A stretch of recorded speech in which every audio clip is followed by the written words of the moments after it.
की शुरुआत इस वक्त की बड़ी खबर के साथ करेंगे। पटना के दीदारगंज थाना क्षेत्र से बड़ी जानकारी आ रही है, जहां महुली इलाके में स्थित खाद्य तेल गोदाम में भीषण आग लग गई है। आग इतनी तेज थी कि दूर दूर तक धुएं का गुब्बार नजर आने लग गया। सूचना मिलते ही दमकल विभाग की टीम मौके पर पहुंची और आग बुझाने की कोशिश में जुटी हुई है। अधिकारियों के अनुसार करीबन 50 दमकल की गाड़ियां आग पर काबू पाने में जुटी रही। 200 गाड़ी से पानी लाकर डाला जा चुका है, लेकिन फिर भी आग नहीं बुझ पाई है। फिलहाल आग लगने के कारणों का स्पष्ट रूप से पता नहीं चल पाया है। घटना में करोड़ों के नुकसान की आशंका जताई जा रही है। हालांकि किसी के हताहत होने की सूचना अब तक तो सामने नहीं आई है, लेकिन अगलगी की ये तस्वीरें डरा देने वाली हैं और ये भयावह तस्वीरें हम आपको दिखा रहे हैं। कैसे आग लगी आप सोचिए, 200 गाड़ियों को लाकर पानी डाला जा रहा है, फिर भी आग पर काबू नहीं पाया जा सका है। करोड़ों की संपत्ति का नुकसान हो चुका है। हालांकि आग कैसे लगी है इसकी जानकारी अभी सामने नहीं आई है। खाद्य तेल गोदाम में आग लगी है और तेल एक ज्वलनशील पदार्थ होता है। जाहिर तौर पर अगर उस फैक्ट्री में जहां तेल का निर्माण हो रहा हो वहां आग लग जाए तो आप समझिए कि आग की भयावहता किस कदर होगी। करोड़ों की संपत्ति का नुकसान हो चुका है, सब कुछ जलकर खाक हो गया है। आग पर काबू पाने की कोशिश लगातार जारी है। सुपर एक्सक्लूसिव तस्वीरें हम आपको दिखा रहे हैं। खाद्य तेल गोदाम में लगी भीषण आग से जुड़ी ये तस्वीर आपको नजर आ रही होगी। दूर दूर तक सिर्फ और सिर्फ धुएं का गुब्बार ही नजर आ रहा है।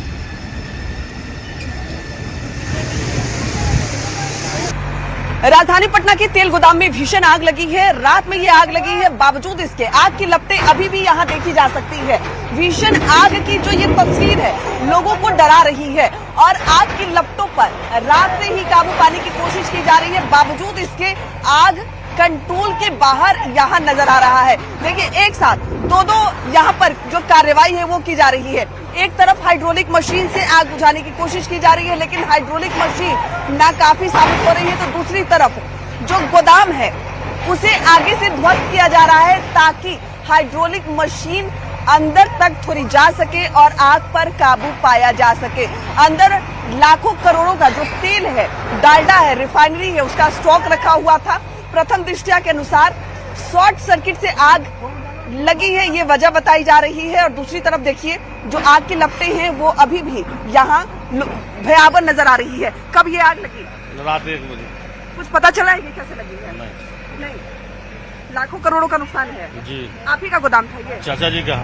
चाचा जी का था। तो देखिए, इनके चाचा जी का गोदाम है और जो गोदाम की तस्वीर है, आग ही आग चारों तरफ नजर आ रहा है और इलाके में अफरा तफरी का माहौल है। क्योंकि आकाश की अगर हम बात करें तो देखिए, दिन में भी मानो रात है, इस तरीके का यहाँ पर नजारा नजर आ रहा है। काले धुएं चारों तरफ नजर आ रहे हैं और सिर्फ धुआं ही धुआं नजर आ रहा है।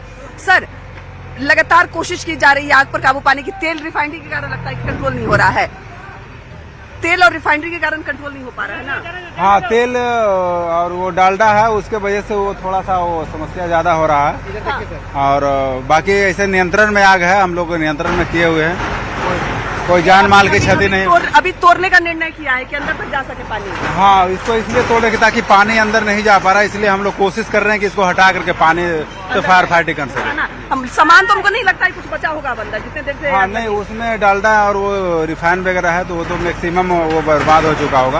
बिल्कुल। तो देखिए, पूरा जो सामान है वो बर्बाद हो चुका है और यहाँ पे आपको कई टीन के जो डब्बे हैं वो नजर आ जाएंगे। यानी जो स्टॉक था वो स्टॉक पूरी तरीके से बर्बाद हो गया है और यहाँ पे अब हाइड्रोलिक मशीन नाकाफी साबित हो रहा था आग बुझाने के लिए, तो इसलिए जेसीबी बुलाया गया है और जो टीन के जो चदरें हैं जिससे ये जो गोदाम तैयार किया गया था अब उसे तोड़े जा रहे हैं ताकि आगे का जो फ्रंट टूटे तो पानी थोड़ा अंदर तक जाए। क्योंकि यहाँ की जो स्थिति है वो भयावह नजर आ रही है और ये तस्वीर डराने के लिए काफी है कि आग की लपटें कितनी ज्यादा तेज फैल रही है। चारों तरफ सिर्फ और सिर्फ धुआं ही धुआं नजर आ रहा है। एक साथ कई हाइड्रोलिक मशीन आग बुझाने की कोशिश कर रहे हैं। बावजूद इसके जैसे ही पानी का प्रवाह कम होता है, आग की लपटें एक बार फिर से तेज हो जाती है। और यहाँ देख सकते हैं, लगातार हाइड्रोलिक मशीन आ रही है, खाली हो रही है, वापस जा रही है और जो आग की लपटें हैं ज्यों की त्यों नजर आ रही हैं। जो आग की लपटें हैं लगातार बढ़ती जा रही है और देखिए, सुबह से लगातार कोशिश हो रही है आग बुझाने की, लेकिन यहाँ आग की लपटें, ये देखिए, काफी ऊंची जो लपटें हैं वो नजर आ रही है और दूर से ही जो आग है वो आग ही आग नजर आ रहा है। कैमरामैन सन के साथ विनीता मिश्रा, न्यूज़ 18 पटना। तस्वीरें आपको दिखा रहे हैं खाद्य तेल गोदाम से जुड़ी ये 3 तस्वीरें आपकी टीवी स्क्रीन पर हैं। आग लगने के बाद क्या मंजर था वो दिखाने की कोशिश हमारे कैमरे की तरफ से की जा रही है। सुपर एक्सक्लूसिव तस्वीरें आपकी टीवी स्क्रीन पर इस वक्त खाद्य तेल गोदाम में लगी भीषण आग। 8 अलग अलग तस्वीरें आपकी टीवी स्क्रीन पर हम आपको दिखा रहे हैं। बर्बादी की आग में गोदाम जलकर पूरी तरह खाक हो चुका है। कैसे ये आग लगी इसकी जानकारी अभी सामने नहीं आई है। कहा जा रहा है कि शुरुआती जांच में ये स्पष्ट नजर आ रहा है कि शॉर्ट सर्किट वजह रही होगी, लेकिन इसके अलावा और क्या वजहें रही होंगी इसकी जांच पड़ताल की जा रही है। इस खबर की अधिक जानकारी के साथ न्यूज 18 संवाददाता मनोज सिन्हा हमारे साथ फोन लाइन पर हैं। मनोज, क्या जानकारी है? इस वक्त तक आग पर काबू पाया जा सका है या नहीं? दीदारगंज थाना क्षेत्र के महुली रोड स्थित खाद्य तेल के गोदाम में भीषण आग लग जाने से आसपास के इलाकों में पिछले 8 घंटे, क्योंकि घटना बीते मध्यरात्रि का बताया जा रहा है और लगभग 8 घंटे बीत गए हैं, बावजूद इसके आग बुझने का नाम नहीं ले रही है।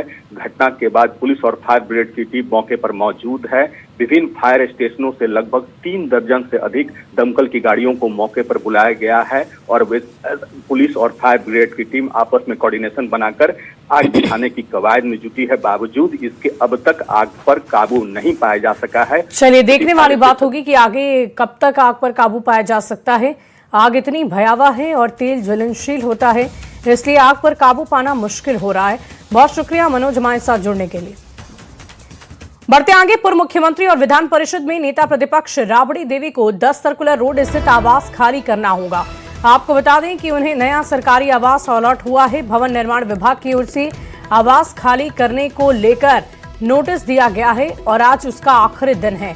हालांकि 10 सर्कुलर रोड से करीबन 80% तक सामान कौटिल्य नगर में 1 पोलो रोड स्थित तेजस्वी यादव के आवास में शिफ्ट किया जा चुका है और ऐसे में यह माना जा रहा है कि राबड़ी देवी लालू प्रसाद अपने बेटे के आवास में फिलहाल शिफ्ट हो सकते हैं, क्योंकि राबड़ी देवी को अलॉट 39 हार्डिंग रोड स्थित नए सरकारी बंगले में अभी काम चल रहा है और इस नए आवास में राबड़ी देवी ने लालू प्रसाद के लिए अलग से कमरे की मांग की है।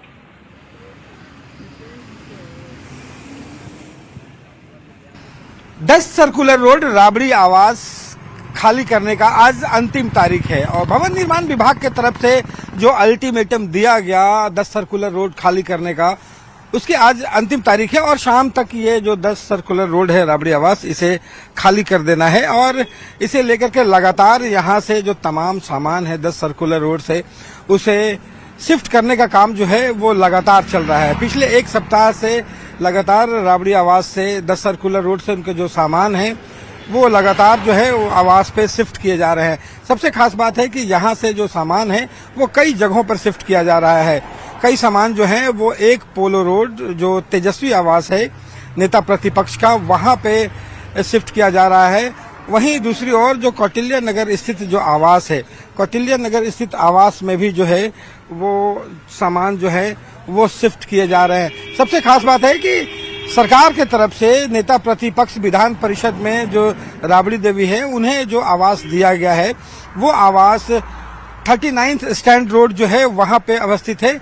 उसमें राबड़ी देवी ने कहा कि लालू जी की जो तबीयत है वो लगातार खराब रहती है और उनके कारण इन्फेक्शन ना हो जाए, इसे लेकर के एक अलग कमरे की मांग की है। सीढ़ी जो चढ़ने में वो दिक्कत होती है, ऐसे में भवन निर्माण विभाग की तरफ से एक और कमरा का जो है वो निर्माण कराया जा रहा है और खासकर वहां पे तमाम जो रंगाई पोताई का जो काम है वो पूरी तरह से पूरा हो गया है। हालांकि उसे पूरी तरह से पूरा होने में अभी कुछ वक्त लग सकता है। ऐसे में माना जा रहा है कि राबड़ी देवी जो है वो 39 रोड में वहां शिफ्ट होना मुश्किल है। ऐसे में ऑप्शन जो है उनके पास 1 पोलो रोड तेजस्वी आवास या फिर कौटिल्य नगर जो है वो फिलहाल शिफ्ट कर सकती है।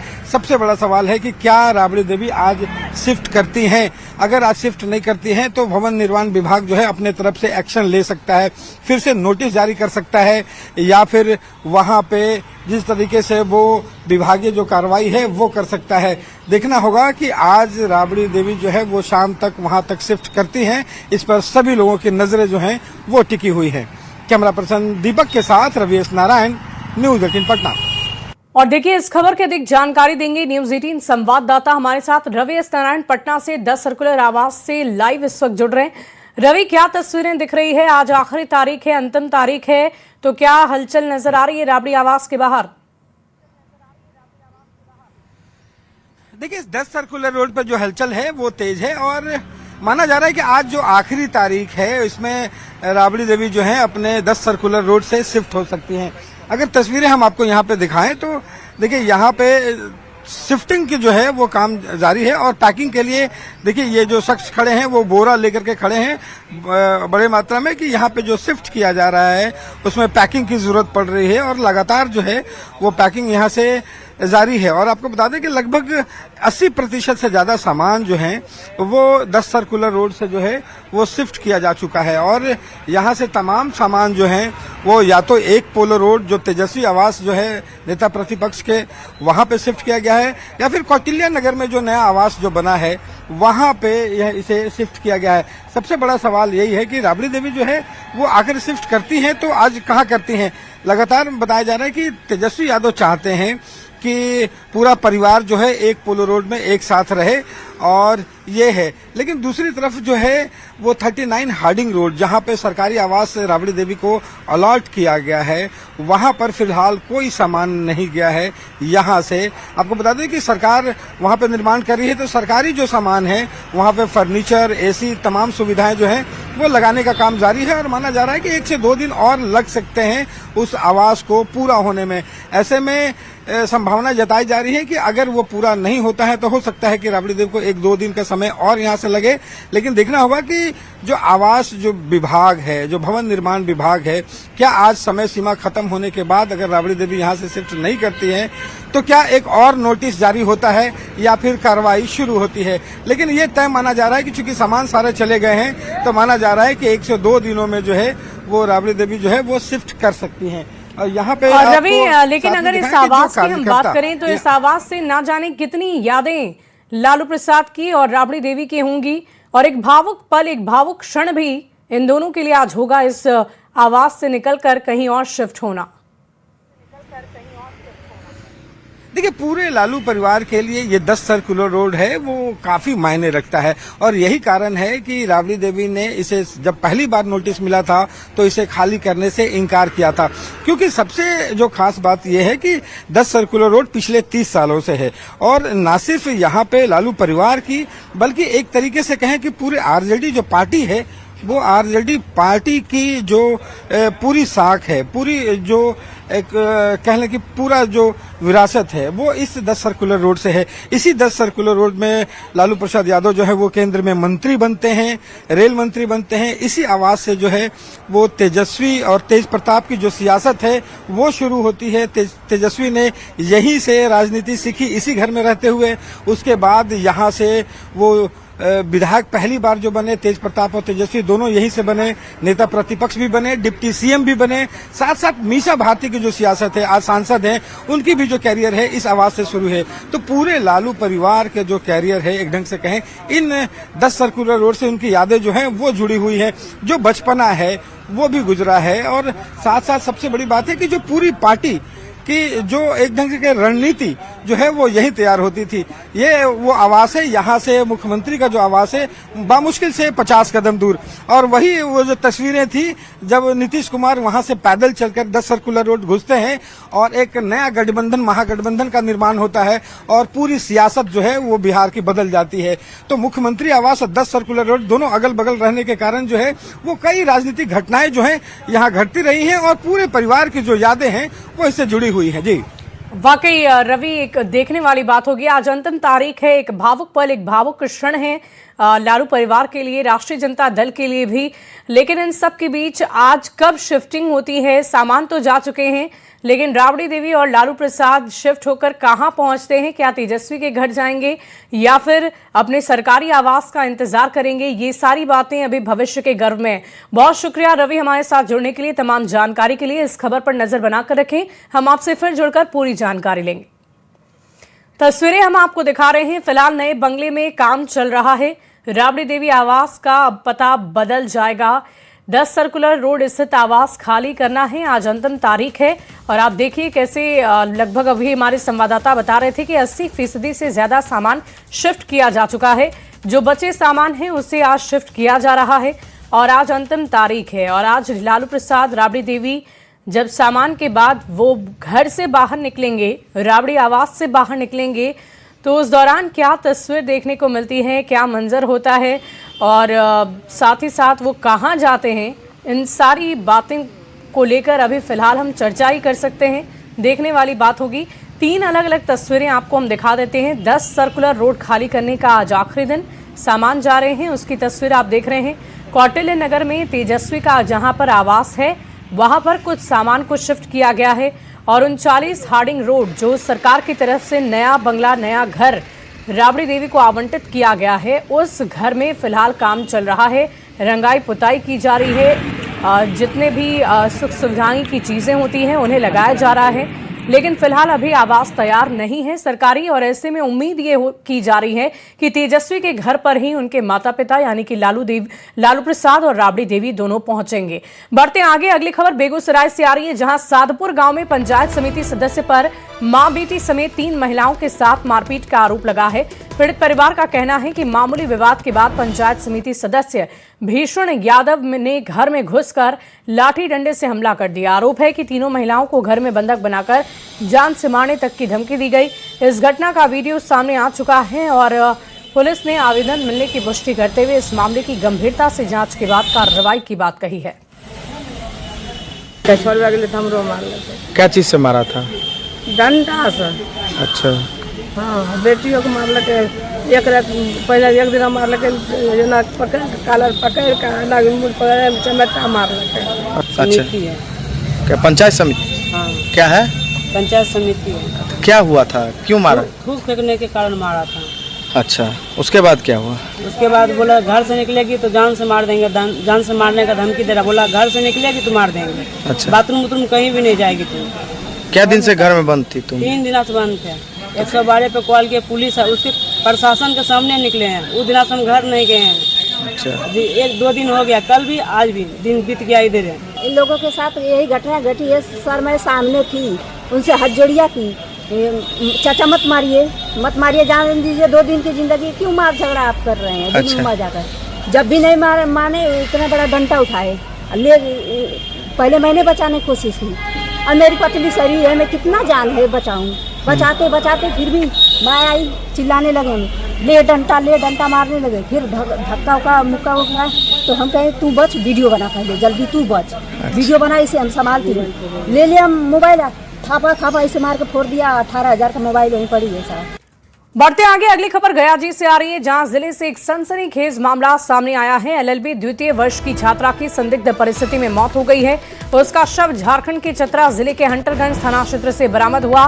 परिजनों ने प्रेमी राहुल कुमार पर हत्या के आरोप लगाए। परिजनों के अनुसार छात्रा ने राहुल के खिलाफ पहले मामला दर्ज कराया और अब 1 जुलाई को कोर्ट ने गवाही देनी थी।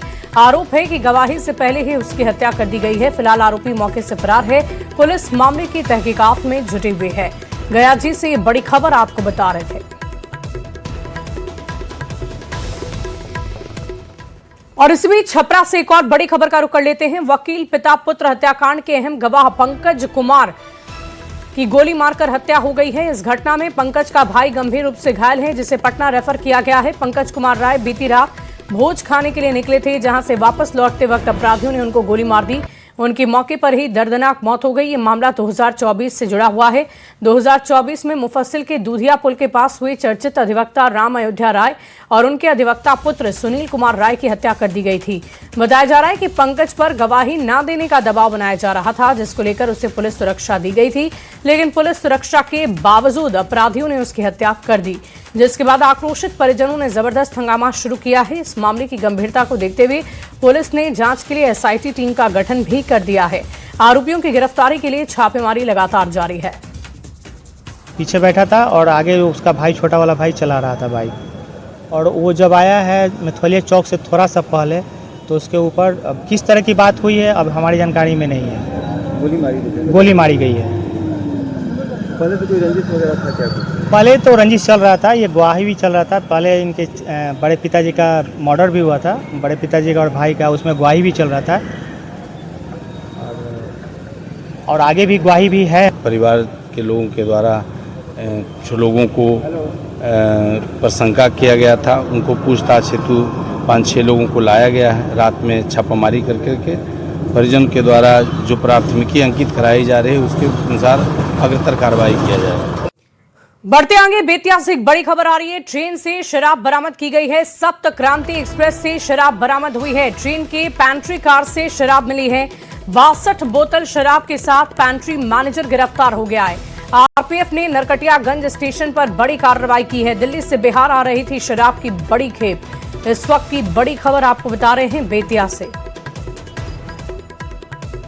बढ़ते आगे अगली खबर आपको गयाजीत से बताएंगे, जहां प्रसव के दौरान जच्चा बच्चा की मौत के बाद जबरदस्त बवाल हो गया। परिजनों ने डॉक्टर पर लापरवाही के आरोप लगाते हुए हंगामा किया है। परिजनों का आरोप है कि डॉक्टर्स ने समय पर ऑपरेशन ही नहीं किया, मरीज को नर्स के भरोसे छोड़ दिया। हालात बिगड़ने पर महिला को रेफर किया गया, जहां डॉक्टरों ने उसे मृत घोषित कर दिया है। इस घटना के दौरान वीडियो बनाने को लेकर अस्पताल कर्मी और परिजनों के बीच जबरदस्त विवाद हुआ। घटना की सूचना मिलने पर पुलिस की टीम मौके पर पहुंची, छानबीन की। उधर मामले में स्वास्थ्य विभाग ने जांच के बाद नियमानुसार कार्रवाई का आश्वासन दिया। भाई मेरा अंदर गया, जैसा वो बता रहे, नीचे पूरा फर्श पे ब्लड खाली गिरा हुआ है और इधर से ब्लड चढ़ रहा है। यहाँ पे कोई ऑक्सीजन वगैरह का सुविधा नहीं था। मैम बोल रही है कि यहाँ कंडीशन इसका खराब हो गया है, यहाँ से लेकर रेफर हम करना पड़ेगा। हम लोग कहाँ लेकर जाएंगे इस कंडीशन में? इसका तो 98% कंडीशन ही खत्म हो गया है। एक हाथ से ब्लड टांग के इसको ऐसे पुश करके दे रहे हैं, एक हाथ से मुंह पे ऐसे ऐसे मारने वाला ऑक्सीजन क्या होता है वो मार रहे हैं ऐसे ऐसे करके। देखिए, बिहार में सरकार स्वास्थ्य व्यवस्था को लगातार बेहतर करने का दावा कर रही है। अनुमंडल और जिला अस्पतालों से मरीजों को रेफर करने पर कार्रवाई की बात कही जा रही है, जबकि सरकारी अस्पतालों की हकीकत कुछ और ही बयां कर रही है। 12 अनुमंडलीय अस्पताल की ये हालत है कि मरीज को रेफर करने पर एम्बुलेंस मिलने में 4 घंटे लग गए। दरअसल 15 साल की एक बच्ची को गंभीर हालत में अस्पताल लाया गया, जहां डॉक्टर ने उसकी हालत देखने के बाद पटना रेफर कर दिया। जब बच्ची को पटना ले जाने के लिए एम्बुलेंस की बात सामने आई तो एम्बुलेंस मिली ही नहीं। इमरजेंसी वार्ड में बच्ची तड़पती रह गई। परिजन इधर उधर भटकते रह गए, लेकिन एम्बुलेंस के लिए उन्हें कड़ी मशक्कत करनी पड़ी। गुहार लगाते रह गए, लेकिन बावजूद इसके एम्बुलेंस मिली नहीं, क्योंकि एम्बुलेंस ड्राइवर हड़ताल पर है। अस्पताल की 3 एम्बुलेंस को पुराने भवन की तरफ छिपाकर रखा गया। बात सिविल सर्जन तक पहुंची तो उन्होंने गंभीरता दिखाई और मोकामा से एम्बुलेंस मंगाकर करीब 4 घंटे बाद बच्ची को पटना भेजा गया। अच्छा, ये बताइए श्री शंकर जी कि क्या दिक्कत है आपको अस्पताल में? 2 घंटे से सर यहाँ पर ही आके हमारा बच्चा का इमरजेंसी पटना रेफर कर दिया गया है। हाँ, और एम्बुलेंस नहीं मिल रहा है सर। कॉल भी किए तो अस्पताल में तो 4 एम्बुलेंस है।